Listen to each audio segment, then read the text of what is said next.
Netrukus matysite. Keliausime į Kolos pusiasalį. Lauks įspūdingi motokroso atstovų šuoliai ir sportas, kuriame vertinamas kūnas. Ekspedicijos Baltosios naktys dalyviai keliauja toliau. Praėjusią vasarą 5 bičiuliai motociklai sugalvojo pakeliauti po Rusiją, Kolos pusiasalį bei pasiekti Norvegiją, kurioje yra šiauriausias Europos taškas Nordkap. Keliauti link tikslo jie rinkosi bekelės, o 3 savaičių moto atostogas pavadino ekspedicija Baltosios naktys.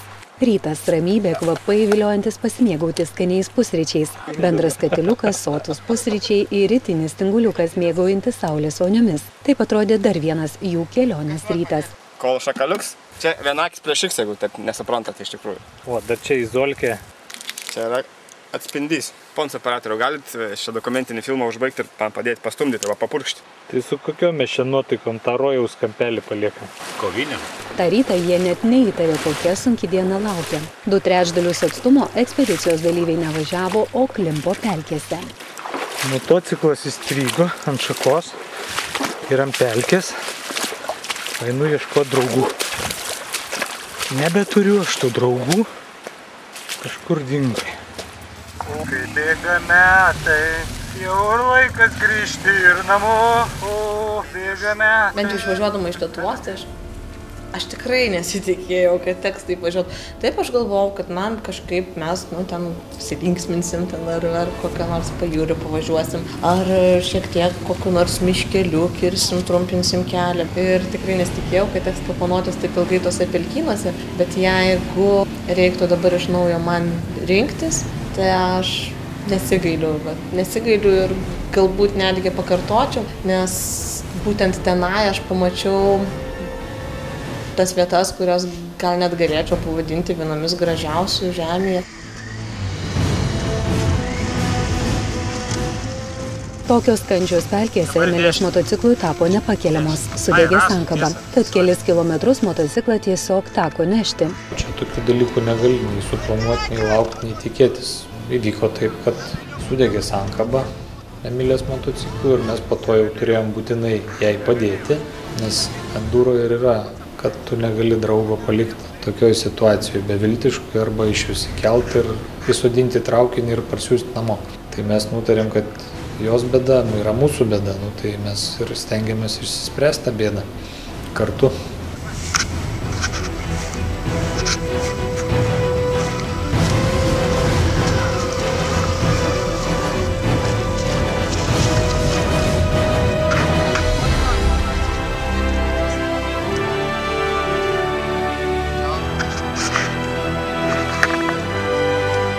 Patys šitas vakar jau tai buvo.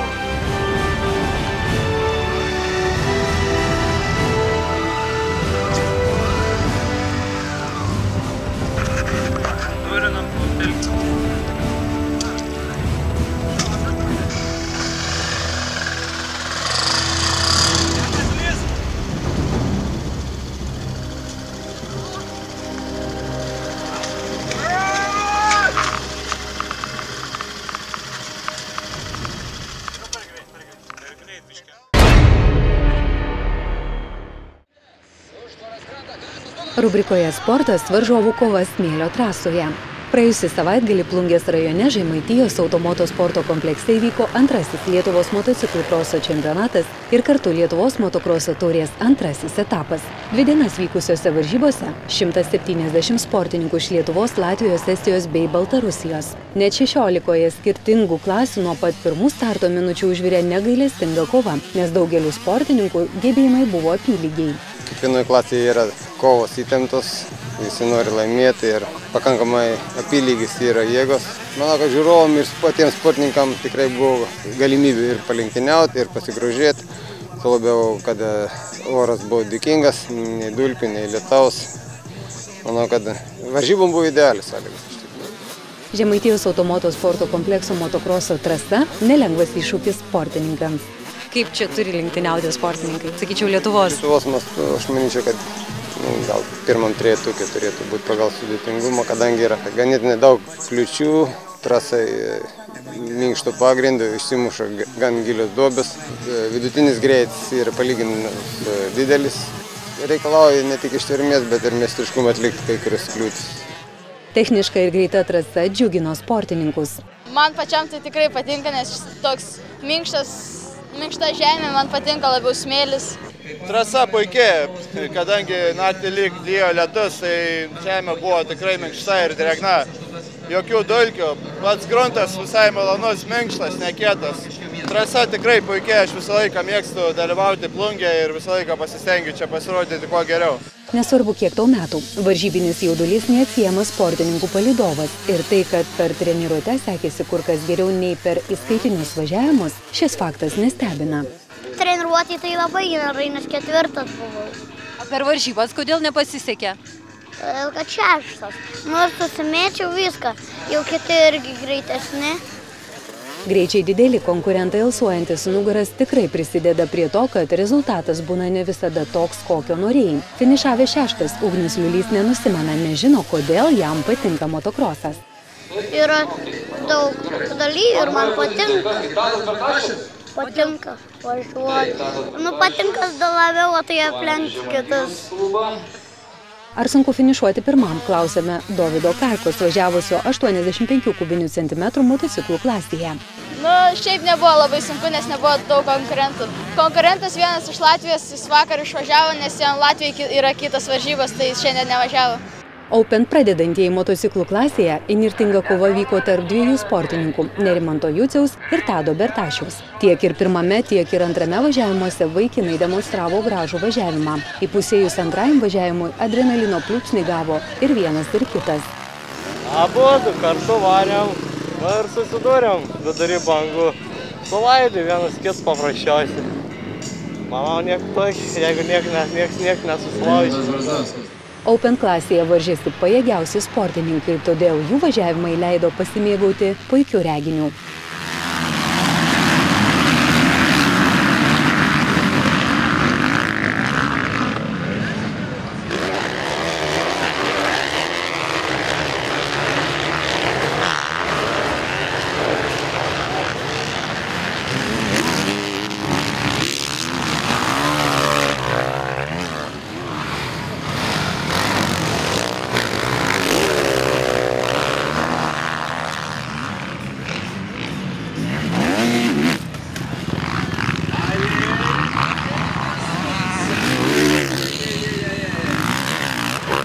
Open klasėje Lietuvos čempionas Vytautas Bučas demonstravo puikią formą. Pirmame važiavime konkurentus palikęs toli už nugarus, antroji startų neliko patenkintas. Rezultatas geras, abudu važiavime abi pirmos vietos. Antrą važiavime tik buvo nesėkmingas startas, todėl neatsiplėšiau nuo tokio atstumo kaip per pirmą važiavimą nuo antro važiuotojo. Motokrosu gyvenantis Vytautas pripažįsta, kad jau daugiau adrenalino gauna už trasos ribų. Aš jau sportuoju 11 metų. Motociklų važiavimas tai man tai natūralus dalykas, kaip vaikščiojimas paprasčiausiai. Jau kartais aš daugiau baimės patiriu, nežinau, važiuodamas su dviračiu ar su mašina, negu su motociklu skrisdamas per tramplynus.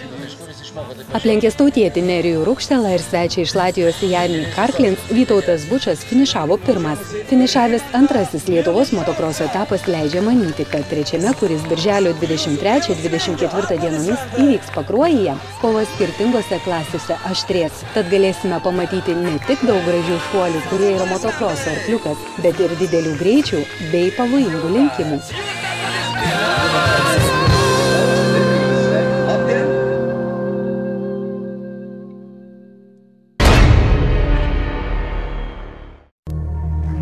Toliau rubrikoje sportas išpuoselėtų kūnų šventė.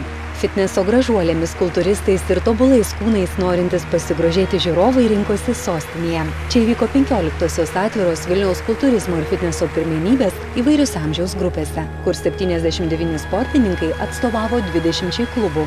Kūno grožio šventinio renginio tikslas – populiarinti kultūrizmą bei fitnesą Lietuvoje, skatinti įvairaus amžiaus žmonės sportuoti, propaguoti sveiką gyvenimo būdą ir sėkmingai pasirengti tarptautinėms varžyboms. Vakarinėje renginio dalyje desertas vyrų akims, moterų bikinio ir moterų kūno fitneso kategorijų dalyvių pasirodymas. Vyrai mėgsta bikinio kategoriją ir jūs matėte šiandien 9 sportininkės, finale startavo 6, puikios merginos, koks vyras nenorės akių paganyti, kaip sakoma, į tokias merginas. Tiek sportuojančios merginos, tiek ir vaikinai pranašesni už tuos, kuriems sportas ne prie širdies. Žmogus sportuojantis, jisai ir jauniau atrodo, jisai yra automatiškai gražesnis. Tai kad šita būtent sporto šaka, tai jinai tam tinka, tikrai tinka. Jeigu žmogus nori gerai atrodyti, gražiai atrodyti, jaunai atrodyti, tai turi sportuoti kultūrizmą ir fitness. Grakščias merginas scenoje pakeitė raumeningi vaikinai, kurie salėje susirinkusių merginų simpatijas galėjo pelnyti ir šypseną. Tačiau budrioms teisėjo akims jie privalėjo pademonstruoti atskirų raumenų grupių išvystymą, estetiškai parodytų kūno raumenų išugdymo lygį. Vilniaus kultūrizmo ir fitneso pirmenybėse vyrų klasikinio kultūrizmo bei vyrų kultūrizmo kategorijose varžėsi ne tik jauni, bet ir tituluoti sportininkai. Vienas jų ką tik tai grįžęs iš netoli Barcelonos vykusio Europos kultūrizmo ir fitneso čempionato, Deividas Dubinas. Ten 27 metų sportininkas tapo Europos čempionų klasikinio kultūrizmo rungtyje. Deividas pripažįsta, kad šis sportas jam reiškia labai daug. Šitas sportas man tiesiog yra vyriškumo įrodymas, parodyti, ką tu gali, kuom tu gali tapti.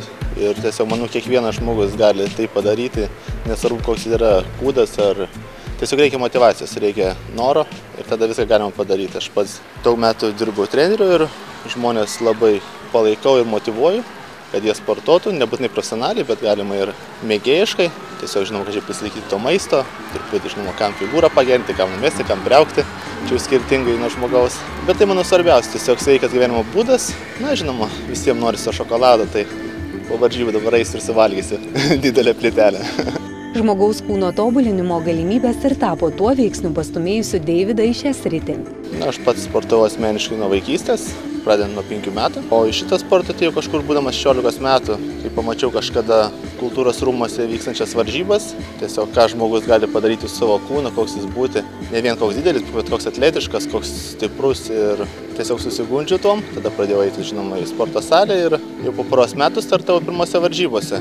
Tai buvo Saulės taurė, kuriuose užėmiau 3 vietą, o po to sekė ir 1 ir 2 ir visokie kitas. Na, o dabar buvo 7 metai pertrauka, truputį poilsio, truputį darbų ir, kaip sakant, atgal į šitą sportą. Scenoje per trumpą laiką privalai parodyti ne tik kūno grožį, bet ir pranokti savo kolegas charizmą. Ne visada sportininkai draugiškai dalijasi scena, tačiau tai tik laiko klausimas, sako Deividas. Jaunas dar kažkiek tais būna tų grumtynių ir visko prie scenos, bet jau ne pirmą kartą dalyvavom su visais kolegoms, tais pačiais sportininkais ir tiesiog jau gražiai pasišnekam, kad pasitraukti, tiesiog gražiai atsistoti vienas nuo kito. Jau visai kitaip tas bendravimas, žinot, per tiek metų visus vienas kitą pažįstame. Vilniaus kultūrizmo ir fitneso pirmenybėse tituluotiems varžovams nusileisti neketino ir perspektyvus jaunimas, tad varžybų intriga tikrai buvo. Intriga buvo pats jauniausias vyrų kultūrizmo kategorijoje per 85 kg Piotras Ševčenko. Jisai pats jauniausias, jisai neseniai dalyvavo už jaunimą ir, sakyčiau, gan solidžiai pasirodė. Mano nuomonė, jisai turėjo būti 3, liko 4 ir aš skaitau tikrai malačius. Gerai pasirodė ir gerai pasiruošė ir pakovojo su vyrais.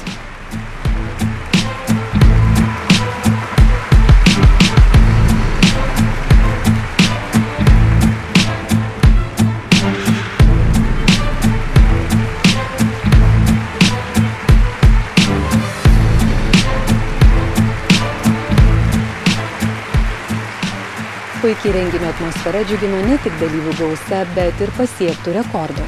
Nuotaikos puikios, bet jaučiasi nuovargis. Tai dar tikrai pasiruošimo buvo daug tokiom varžybom, kadangi vėl pamušėm rekordą. Šiandien startavo pas mus 79 sportininkai iš 20 klubų. Tai aš skaitau, varžybos įvyko ir labai geram lygiai praėjo.